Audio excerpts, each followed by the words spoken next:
वर्षा निवासस्थानावरून आता काही क्षणामध्येच मुख्यमंत्री एकनाथ शिंदे यांचा ताफा जो आहे तो निघतोय। ही थेट दृश्य आपण पाहताय। मुख्यमंत्री एकनाथ शिंदे हे वर्षा निवासस्थानावरून निघालेले आहेत। त्यांचा संपूर्ण ताफा या ठिकाणाहून निघालेला आहे। पोलिसांचा बंदोबस्त या ठिकाणी वाढवण्यात आलेला आहे, साहजिकच आहे। तर इकडे राजभवनावर देवेंद्र फडणवीस आणि अजित पवार हे पोहोचलेले आहेत आणि आता काही क्षणामध्येच एकनाथ शिंदे सुद्धा राजभवनावर पोहोचतील। त्यांचा ताफा निघतोय। ही थेट दृश्य आपण आताच्या घडीची पाहताय। मुख्यमंत्री एकनाथ शिंदेंचा ताफा आहे। वर्षा निवासस्थानावरून मुख्यमंत्री एकनाथ शिंदे निघालेले आहेत आणि थोड्याच वेळात ते राजभवनावर पोहोचतील। राजभवनाच्या दिशेने मुख्यमंत्री एकनाथ शिंदे यांचा ताफा निघालेला आहे। राजभवनावर त्यांची प्रतीक्षा करतायत उपमुख्यमंत्री अजित पवार आणि देवेंद्र फडणवीस। तर दृश्यांमध्ये आपल्याला एकनाथ शिंदे दिसतात।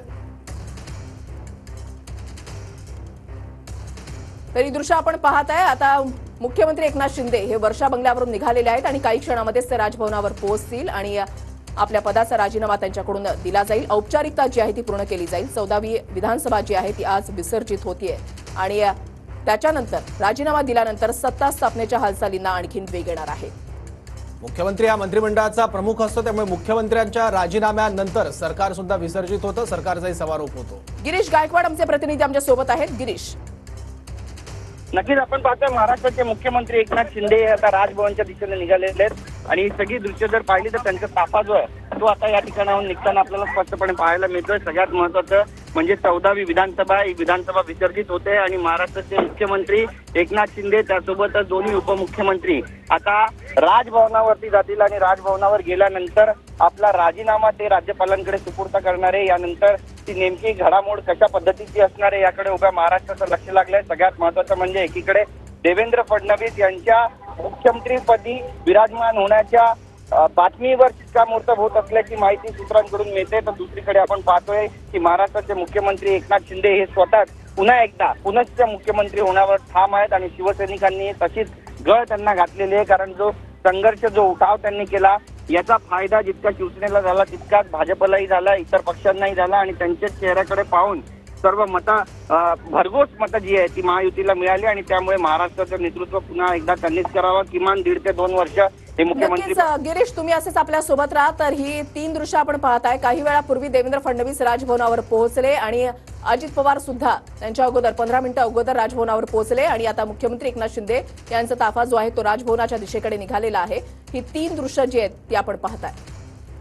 उपमुख्यमंत्री अजित पवार काही वेळापूर्वी पोहोचले, जवळपास 20 मिनिटं झाल्यात अजित पवार राजभवनावर पोहोचून त्यानंतर देवेंद्र फडणवीस हे सुद्धा दाखल झालेत आणि मुख्यमंत्री एकनाथ शिंदे यांचा ताफा सुद्धा राजभवनाच्या दिशेने रवाना झालाय। अगदी काही मिनिटात मुख्यमंत्री एकनाथ शिंदे राजभवनात पोहोचतील, राज्यपालांची भेट घेतील आणि आपला राजीनामा राज्यपालांकडे सुपूर्द करतील। 14वी विधानसभा जी आहे ती आज विसर्जित होतीये। 26 नोव्हेंबर आज विधानसभा विसर्जित होती आणि त्याच्यानंतर हा राजीनामा दिल्यानंतर सत्ता स्थापनेच्या हालचालींना वेग येणार आहे। मुख्यमंत्री एकनाथ शिंदे यांचा ताफा जो आहे तो आता राजभवनामध्ये पोहोचतोय। हा ताफा जो आहे थेट दृश्य जी आहे ती आपण या ठिकाणी पाहताय। मुख्यमंत्री एकनाथ शिंदे ही राजभवनामध्ये आता दाखल झालेले आहेत। राजभवनातून या सगळ्या राजकीय घडामोडी बघतोय आपण। मुख्यमंत्री एकनाथ शिंदे थोड्याच वेळात राजभवनात पोहोचतील। काही वेळापूर्वी उपमुख्यमंत्री देवेंद्र फडणवीस, उपमुख्यमंत्री अजित पवार सुद्धा राजभवनात दाखल झाले आहेत। एकनाथ शिंदे हे थोड्याच वेळात राजभवनावर पोहोचतील आणि राज्यपालांची भेट घेत आपला राजीनामा त्यांच्याकडे सुपूर्द करतील। मुख्यमंत्री एकनाथ शिंदे यांच्या ताफ्याची दृश्य आपण बघतोय मधल्या विंडोत डाव्या बाजूला। काही वेळापूर्वी देवेंद्र फडणवीस यांचं राजभवनात आगमन झालं, ती दृश्य आहेत। तर मुख्यमंत्री एकनाथ शिंदे आपण बघतोय। एकनाथ शिंदेच मुख्यमंत्री व्हावेत अशा आशाची बॅनरबाजी ठिकठिकाणी करण्यात आलेली होती। आमदार सुद्धा आग्रही होते आणि कार्यकर्त्यांची सुद्धा हीच भावना। प्रत्येक पक्षाकडून आपलाच नेता जो आहे तो मुख्यमंत्री पदासाठी विराजमान व्हावा अशा पद्धतीने बॅनरबाजी आणि आग्रही मागणी जी आहे ती केली जात होती। एकीकडे अपडेट्स जे आहेत ते येत आहेत की दिल्लीमध्ये मुख्यमंत्री म्हणून देवेंद्र फडणवीस यांच्या नावावर शिक्कामोर्तब झाल्याची सूत्रांची माहिती आहे। तर दुसरीकडे आपण ही दृश्य आपण पाहताय।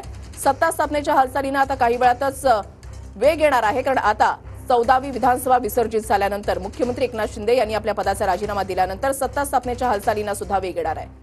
ही 3 दृश्य आपण या ठिकाणी पाहताय। काही वेळापूर्वी देवेंद्र फडणवीस राजभवनावर पोहोचले, त्याच्या अगोदर अजित पवार यांचा ताफा सुद्धा राजभवनावर दाखल झाला आणि मध्ये मुख्यमंत्री एकनाथ शिंदे हे आता राजभवनामध्ये दाखल झालेले आहेत। ही 3 दृश्य आपण पाहताय। मुख्यमंत्र्यांपूर्वी उपमुख्यमंत्री अजित पवार आणि देवेंद्र फडणवीस हे राजभवनात दाखल झाले आहेत। मुख्यमंत्री एकनाथ शिंदे यांचा ताफाही राजभवनात पोहोचलाय। पुन्हा एकदा जाऊयात आपले प्रतिनिधी विनायक डावरूंकडे। विनायक,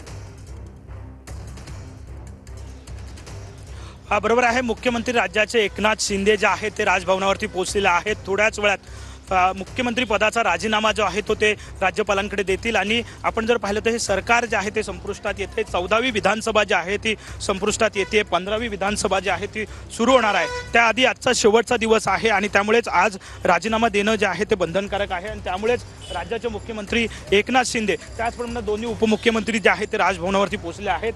एकनाथ शिंदे यांच्या गाडीमध्ये दीपक केसरकर सुद्धा असलेले पाहायला मिळालेले आहे. त्यामुळे आजचा दिवस हा नियमानुसार हे पद जे आहे ते सोडावे लागणार आहे. आपण जर पाहिलं तर 2 ते 2.25 वर्ष हा संपूर्ण कार्यकाल जो आहे तो एकनाथ शिंदे यांनी पाहिलेला आपल्याला पाहायला मिळाला. ज्या पद्धतीने संपूर्ण उठाव जो आहे तो करण्यात आला आणि एकनाथ शिंदे जे आहेत ते स्वतः बंड करून बाहेर आलेले होते शिवसेनेतून. त्यानंतर अजितदादा जे आहेत ते बंड करून महायुतीत आले. मुख्यमंत्री एकनाथ शिंदे राजभवनात पोहोचलेले आहेत. पुष्पगुच्छ देऊन त्यांचं स्वागत केलं जात आहे आणि त्यानंतर राजभवनात दाखल होत आहेत मुख्यमंत्री एकनाथ शिंदे. आता राज्यपालांची ते भेट घेतील आणि राज्यपालांना राजीनामा सादर करतील. दृश्यांमध्ये मुख्यमंत्री एकनाथ शिंदे दिसत आहेत, त्यांची प्रतीक्षा केली जाते. राज्यपालांसोबत आता उपमुख्यमंत्री देवेंद्र फडणवीस आणि अजित पवार सुद्धा आहेत. यातली दृश्य आपण बघतोय राजभवनातली. तरी थेट आतली दृश्य आपण या ठिकाणी पाहताय. अजित पवार आणि देवेंद्र फडणवीस हे पोहोचलेले आहेत आणि आता मुख्यमंत्री एकनाथ शिंदे हे सुद्धा राजभवनामध्ये पोहोचले. दीपक केसरकर हेही त्या ठिकाणी आहेत, आपण पाहताय.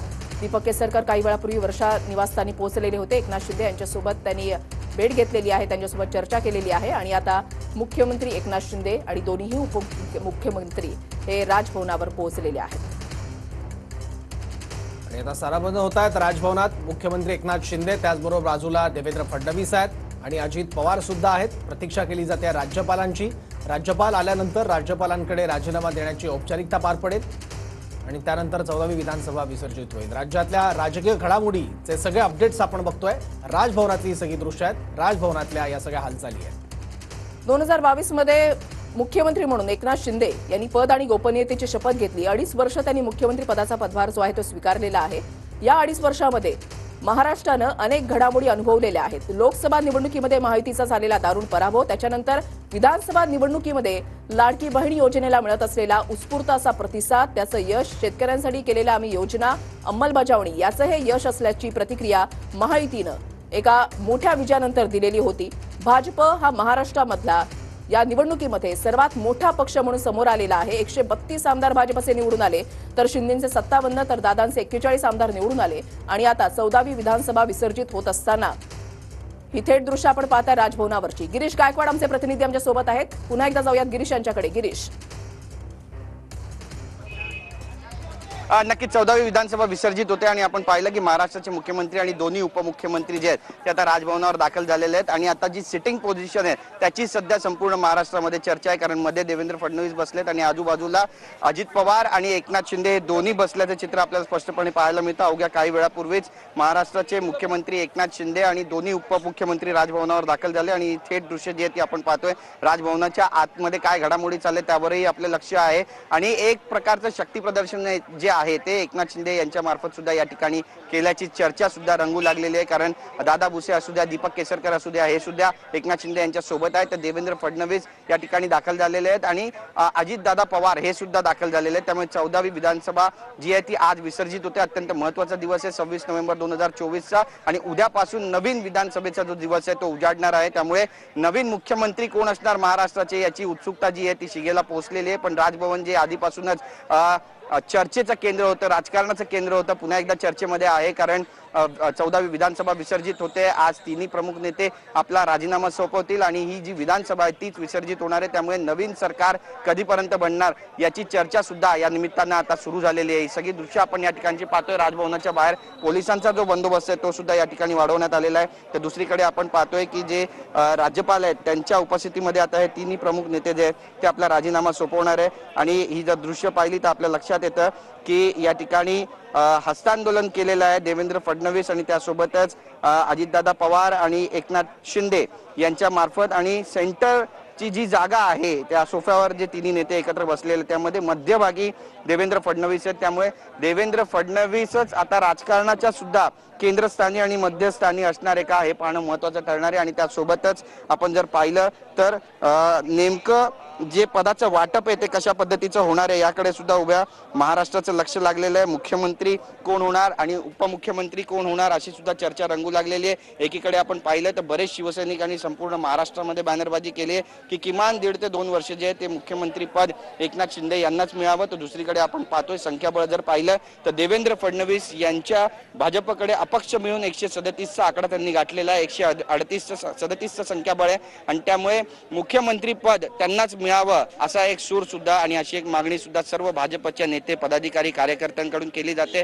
आणि त्यामुळे तेच मुख्यमंत्री होतील का असा प्रश्न सुद्धा या निमित्तानं उपस्थित केला जातोय। पण राजभवनाच्या बाहेर सध्या आपण पाहतोय की प्रचंड घडामोडींना वेग आलेला आहे, प्रसार माध्यमं आहेत आणि त्यासोबतच कुठलीही अप्रिय घटना घडू नये याची देखील पावलोपावलीची दखल आहे ती पोलिसांकडून घेतली जाते। मी माझ्या कॅमेरामॅन योगेश गुरवला देखील सांगेल की ही सगळी दृश्य दाखवावी जेणेकरून लक्षात येईल की आजच्या दिवसाचं जे गांभीर्य आहे आणि महत्त्व आहे ते किती जास्त आहे। पोलिसांचा संपूर्ण बंदोबस्त या राजभवनाच्या बाहेर आहे, प्रसार माध्यमांचा गराडा आहे आणि त्यासोबतच एकच चर्चा आहे आणि ती चर्चा म्हणजे महाराष्ट्राचा पुढचा मुख्यमंत्री कोण होणार आणि हा मुख्यमंत्री एकनाथ शिंदे होणार आहेत, देवेंद्र फडणवीस होणार आहे, या दोघांपैकी कोण होणार आणि जर देवेंद्र फडणवीस झाले तर एकनाथ शिंदे यांना कोणती जबाबदारी पक्षामध्ये दिलं जाईल, कोणतं मंत्रिपद दिलं जाईल आणि जर एकनाथ शिंदे मुख्यमंत्री झाले तर मग देवेंद्र फडणवीस यांना कोणती जबाबदारी दिली जाईल याबद्दलचं नेमकं भाकीत कशा पद्धतीनं करायचं हा देखील चर्चेचा विषय आहे आणि संशोधनाचा देखील विषय आहे। पण जे राजकीय जाणकारांनी माहिती दिलेली आहे त्यानुसार देवेंद्र फडणवीस यांच्या नावावरती शिक्कामोर्तब झालंय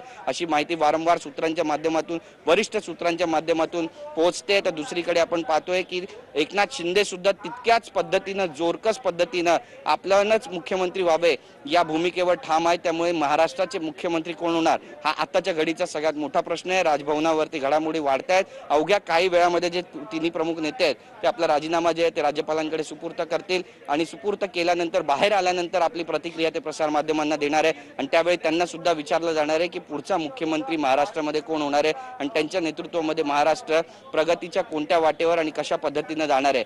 तर प्रश्न अनेक आहेत पण याची उत्तरं केवळ प्रमुख 3 नेतेच देऊ शकतात आणि हे तिन्ही प्रमुख नेते आता राजभवनावर दाखल झालेले आपल्या सोबत राहा। तर आता राजभवनावर मुख्यमंत्री एकनाथ शिंदे आणि दोन्ही उपमुख्यमंत्री पोहोचलेले आहेत।